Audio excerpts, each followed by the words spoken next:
Le sultan ouzbek a nos princes, les anciens, les plus jeunes et les autres. L'église de Pierre est sainte, et il n'est permis à personne de lui faire du mal ou à l'un de ses serviteurs ou prêtres,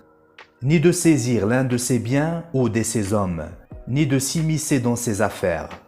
car ils sont tous sacrés, et quiconque viole notre commandement en les attaquant est un péché devant Dieu, et sa punition de notre part est la mort.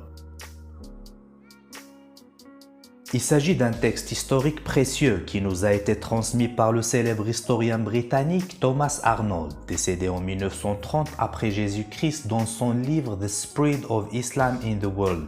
attribuant sa publication au sultan mongol musulman Mohammed Uzbek Khan, décédé en 1331 après Jésus-Christ, qui dirigeait Moscou et Kiev et y incluait un décret qu'il adressa au métropolite de l'église orthodoxe russe à Kiev. Apparemment, cette charte royale islamique selon laquelle le christianisme orthodoxe russe jouissait de la liberté religieuse est peut-être la meilleure avec laquelle nous ouvrons cette vision des relations entre les Russes et musulmans sur la scène de l'histoire.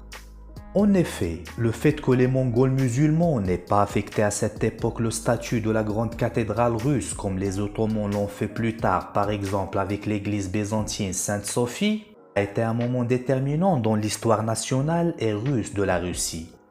À vrai dire, ils ont protégé son christianisme de subir le même sort que le christianisme byzantin.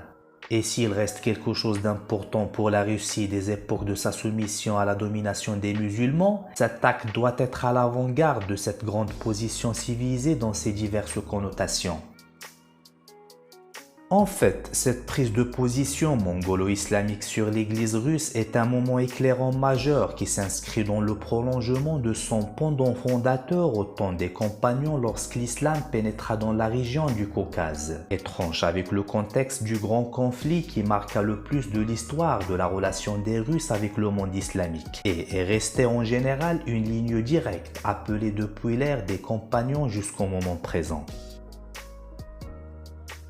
La relation des Russes avec le monde islamique était régie pour la plupart par des règles fixes. L'une des plus importantes de ces règles est le sens que les Russes ont de leur identité culturelle et ethnique dans le cadre du défi actuel dans la région du Caucase, où les régions musulmanes ont historiquement été dominées par les musulmans et où les Russes cherchent toujours à les maintenir sous leur hégémonie par la force ou par l'apprivoisement.